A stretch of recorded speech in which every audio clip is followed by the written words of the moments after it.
it looks like you definitely went back to the wrestling roots. Dominating the whole fight. Feelings on this fight? I thought it was great. I did what I wanted to do out there, was get the finish. I'd like to get the finish a little sooner, but it was good because I got to go out and work on a few things, work on some ground and pound, landed every strike that I threw on my feet pretty much. Got the takedowns there when I needed them. He tried to wrestle a little bit, but that was more to my advantage than his, I think, and still got the finish. So it was good. I got to almost fight the whole fight and still put some work in, and I don't think he landed one punch, maybe one punch the whole fight or something, but it was good. It was fun to get in there and be able to scrap. Now, Harrison wasn't able to finish him. You were able to finish him. It appeared to actually dominate him a little bit more than Harrison. Your thoughts on that? Maybe a possible rematch in the future of Harrison? Yeah, like I said before this fight, Harrison's super solid. He shuts guys down, and I knew that Juma was going to be tough to finish because he's just a tough guy. He's got a hard head. I mean, he can take some shots and just kind of, I think he was kind of in there against Harrison and myself, just trying to stay alive and not really trying to win. And I could tell the way that he was fighting, scared a little bit and kind of hesitant, and all my feints and my shot fakes were working really well. So I knew going into it that that's how he was going to be. He was just going to try and hang on and try not to get finished. And so I just did everything I could to get the finish and had to put him away. I just had to prove a point. Can you just talk about the finish? It looked like you were going for a rear naked choke, but instead locked on neck crank. And yep. You don't see a lot of neck cranks from that position usually. Yeah. Just talk about, did you recognize that you had a neck crank, or was this something? Was it something that he? Was that something you were consciously going for, or did it happen to just fall into place? For me, when I usually am on the back in that position, it's either, if they're not giving me the neck, I go to the crank.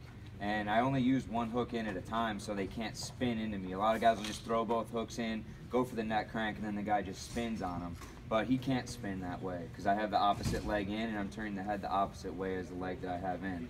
So anybody that knows anything about top wrestling or grappling, you're taking their head the opposite way of their body, and he has nowhere to spin with that. So if he's either going to give me the neck or give me his jaw. So.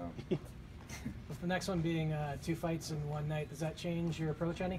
No, five rounds, or a potential of 5 rounds. I've fought plenty of 5-round fights.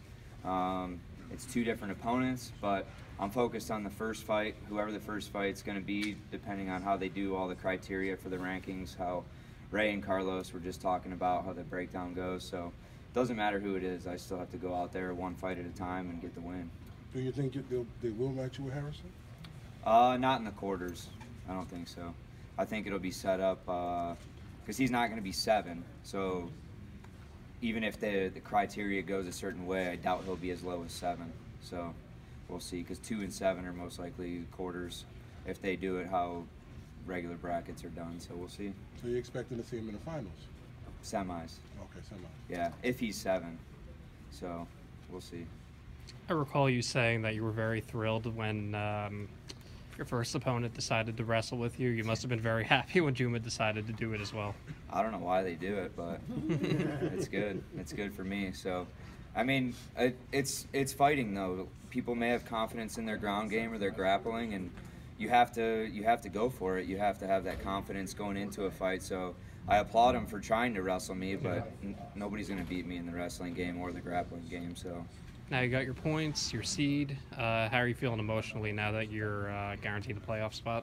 I mean, I was guaranteed before the fight, I'm pretty sure, but going into this fight, I just wanted to get the finish, and I was kind of putting more pressure on myself just to get the finish. And then once I opened up in the cage in that first round and kind of relaxed a little bit, I was able to, just let that go. And if the finish accumulated, I was going to get it. If not, it wasn't. But luckily, when I heard my coaches say, short time, 1 minute to go, I just went for the crank because that was what I had there.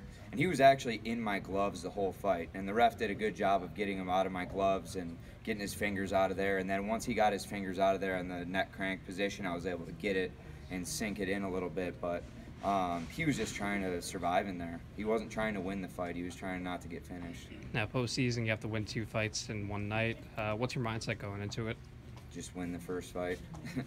You can't get to the second fight without winning the first. So to me, there's only 2 rounds on that night. And then once I win those 2 rounds, there's going to be 3 more later. So just focus on the first one, focus on that first opponent, and go out there and get it done. Thank you. Any part of your fight game you're looking to improve for the next round? Always, every part. I try and improve every time I'm in the gym, every day, learning from different people, learning from different coaches. And since I've made the change to Las Vegas from my old team in California, I feel that I've made a lot of gains in different areas.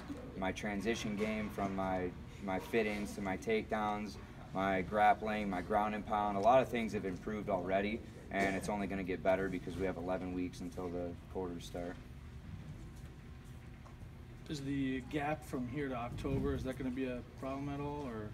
No, it's actually good. We get a little break. I get to go home for a little bit and relax, and then go back out to Vegas in August and spend my last 7-8 weeks there and get back into training. But the longer layoff is a little better just because this was 6 weeks from fight to fight, and from now to October is going to be about 11 weeks. I'm pretty sure it's exactly 11 weeks. So it gives me more time at home to be able to relax, and going to training camp away from home, 2,000 miles away, is, you know, it's for work, so it's something I have to do. But I like to be home and be able to relax, hang out with my wife and my dogs, and drink some beer. You watch some pro wrestling? Yeah, exactly. Speaking of pro wrestling, is Ultimate Warrior your favorite pro wrestler, or if he's not, who is your favorite pro wrestler? My favorite pro wrestler? Damn, that's tough. Past and present. If you Actually, it was probably Bill Goldberg or Stone Cold Steve Austin. One of those two would be a toss-up for those two. Do But. you have any favorites that are currently active right now? The Miz, because he's from Ohio. It's always a good choice. Yep. You plan on bringing any wrestlers from your former school, Buckeyes, help train at all? Actually, I'll be going there because they're there all year round, because the Ohio Regional Training Center and Ohio State is 15 minutes from my house.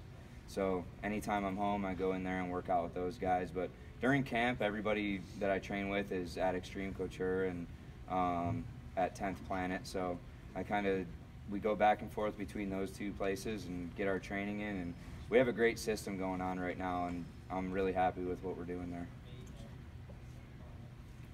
Anything else, guys? All right, thanks, Lance. Thank you guys, I appreciate it. You wanna